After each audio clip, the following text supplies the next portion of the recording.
am back in Tokyo. We've just come back from Yoshino. My mom had an amazing time there. I'm so happy that I got to show her some places that aren't just like Tokyo and Osaka, that weren't big cities, but Yoshino was amazing. Like, I can only imagine how beautiful it would be during autumn time.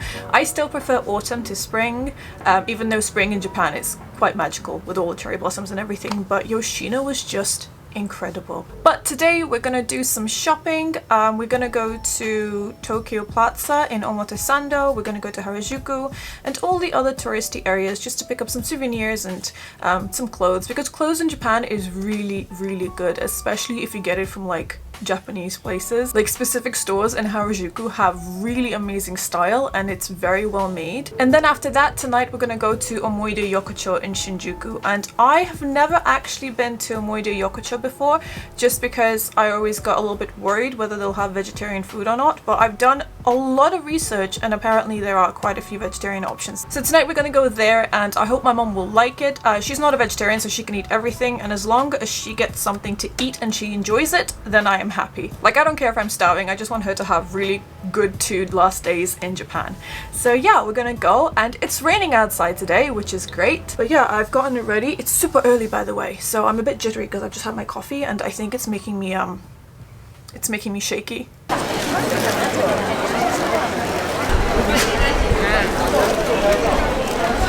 She is doing something right. Look at all these guys. Like, that one's like, I love you. This one's like, I love you. Then this one is like obviously desperately in love with her eyes. And then she's super happy. And then that one is just heartbroken. What is going on? This is some extreme shoujo manga happening here.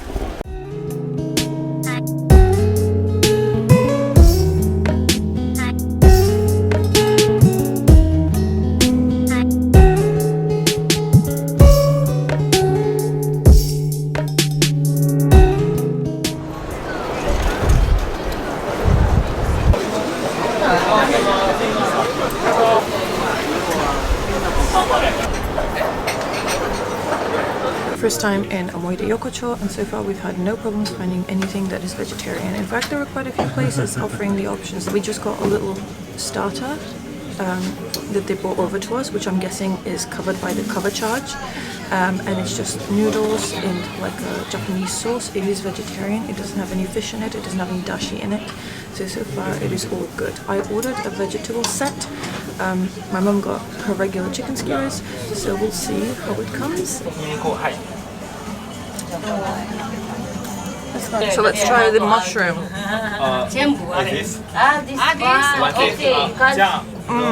Is this a naganegi? It's an onion.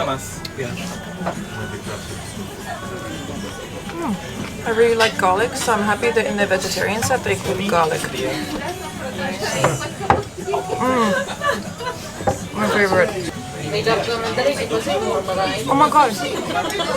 No, this is pepper. This is pepper. Pepper. It's like a real pepper. It smells like Uzbek food, like Uzbek grilled pepper. In Uzbekistan, sometimes with shashlik we would grill peppers, and this is exactly how they would smell like. Try. So good. It's actually quite healthy too. So my vegetable set cost 1,000 yen. I've got the pepper left. One thing I want to say is, if you're planning to have a full meal when you're coming here, it will turn out to be very expensive. So see this as drink food. You might want to go somewhere else after this, because I feel like you would not be full, and for you to be full you'd have to spend a little bit of money. I mean, for an experience it's good, but definitely not for dinner, especially if you're a vegetarian. Maybe if you're a meat eater you'll be fuller quicker, but in my case, vegetarian vegan case, you probably will not be that full. It's good though. You like it? My mom approves. Whoa, that is that's a little steep. It's a steep little staircase. It's like a ladder. It's fine, no problem. It's fine. Thank you.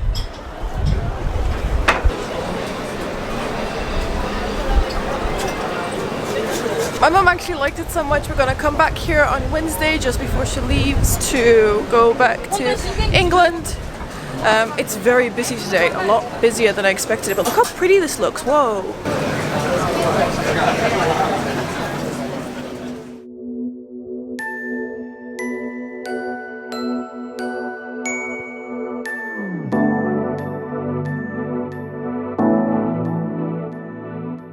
What do you think?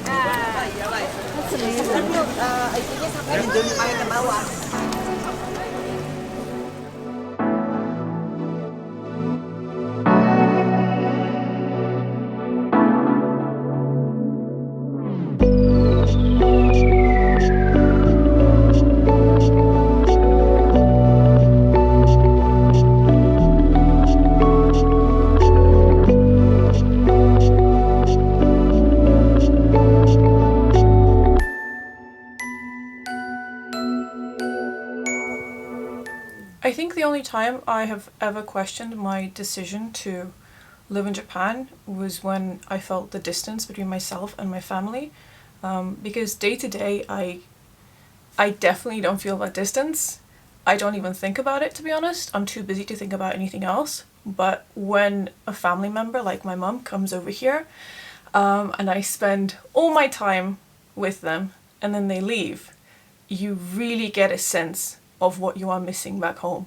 I just can't help but feel that like something is missing from my life. Like I love my life in Japan here. I really, really do. I have friends here now. I'm learning the language. I'm having a great time. I like my work. But you kind of always feel like this sense of missing something, and I definitely miss my family. I think I mentioned this in one of my previous vlogs that I am like a sim who has the family orientated trait. I love being around my family. My family are very, very close. And I know maybe not everybody can relate to this because not everybody is fortunate enough to have a very loving, supportive family. Some people unfortunately don't have that, but I do, and I feel like I am really, really missing out on it being here in Japan. But I know that this feeling will pass after like a few days, and once again I will feel normal again, living in Japan and just having a great time. I think one of the scariest things for me is that I won't be able to do something if something happens back home in the UK. There's an 8-hour difference between us, so if something was to happen, I can't do anything. I probably wouldn't even know about it. My family can't really help me while I'm here, and I cannot help my family while they're over there.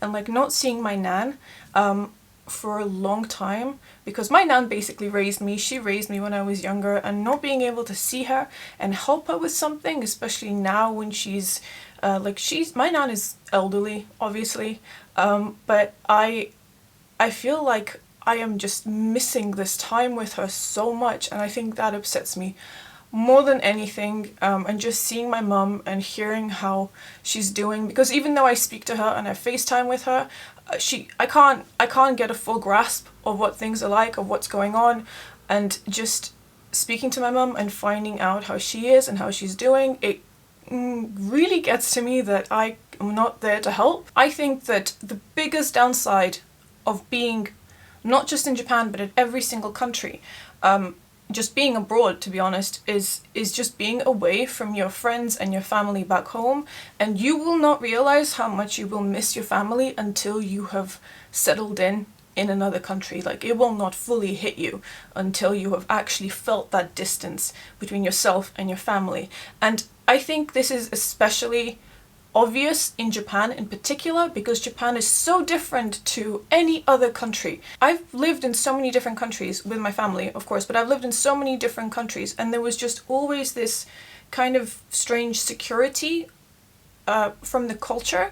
But Japan is culturally very, very unique. So you feel like a fish out of water for a long time, and it is so important to build a support network here, and I have met a lot of people who struggle to do that. I don't know if it's because of the language barrier or something else, but I have met a lot of people who really, really struggle to find a support network in Japan. And that is the number one thing you need to do when you get here. Sometimes I get comments, and the comments are like, do you not have Japanese friends? Of course I have Japanese friends. I've lived in a Japanese share house. I've made a lot of connections with Japanese people.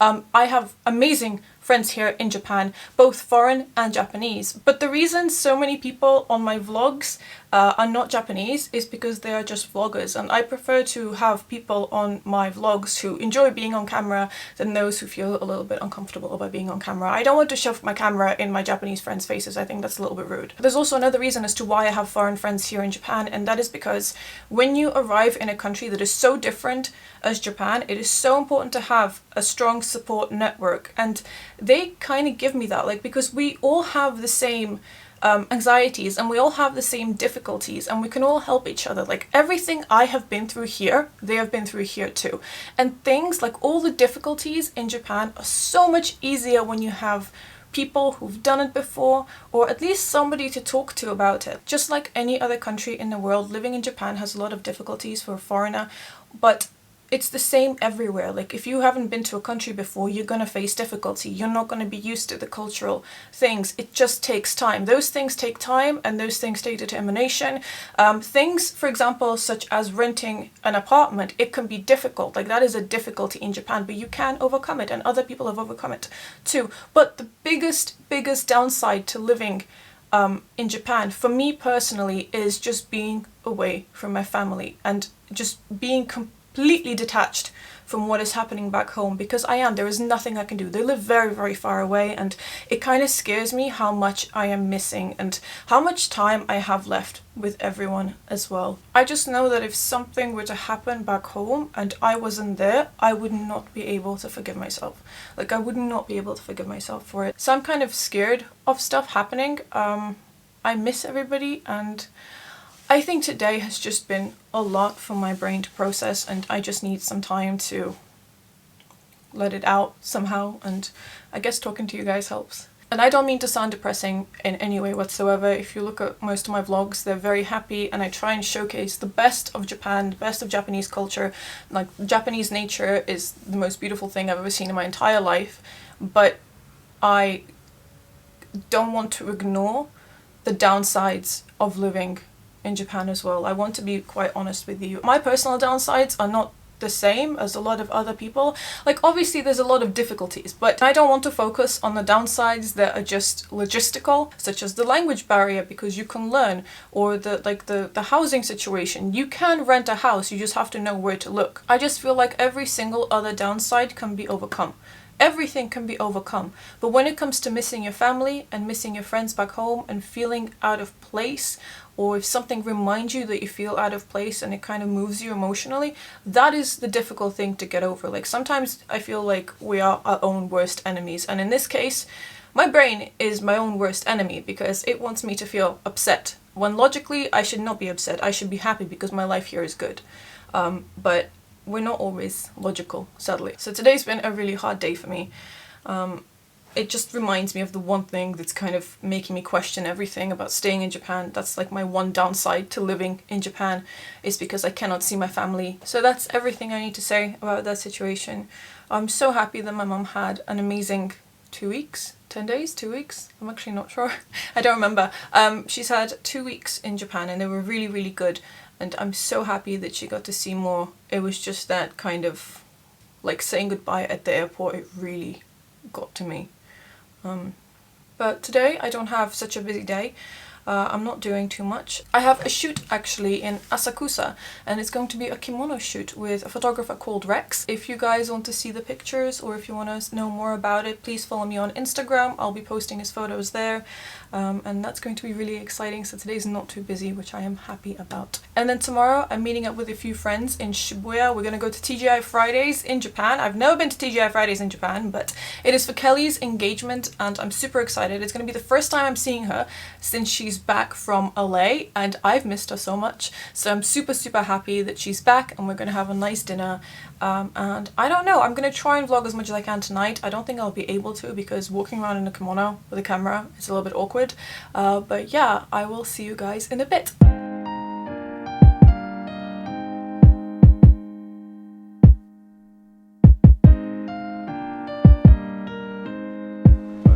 Before we get you on the street, I'm just gonna see how far do I need to stand. No one. It is kind of your problem, I guess. Then we can try to shoot, but then after that we can actually move into Sensoji, I think.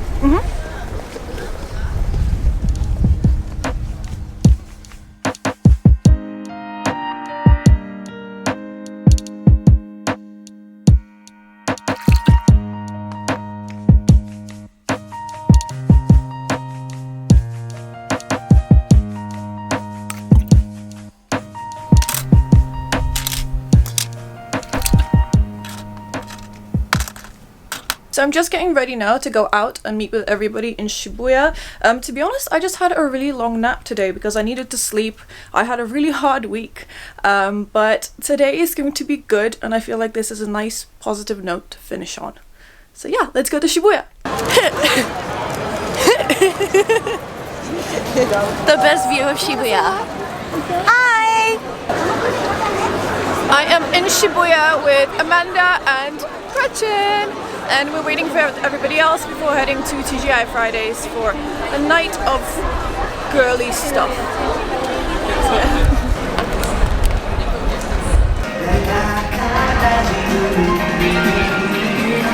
Shibuya is so busy on Sundays.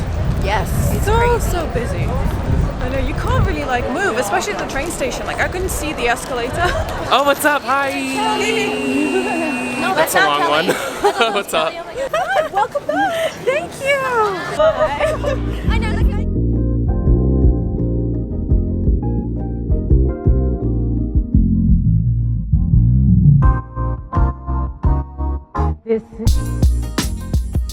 So we just ordered our food and our drinks, and Kel is an angel because Hi. he helped me so much.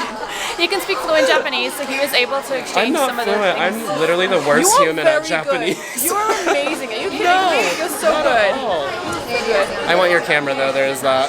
It's very heavy, so one of my arms is like nice and I toned. love it. I need to get a new one. oh yeah, that's totally. I cannot drink this. Pretty though. I know, I guess it's just gonna be pretty all night.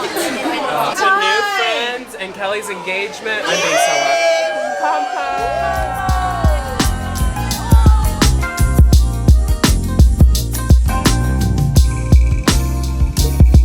This is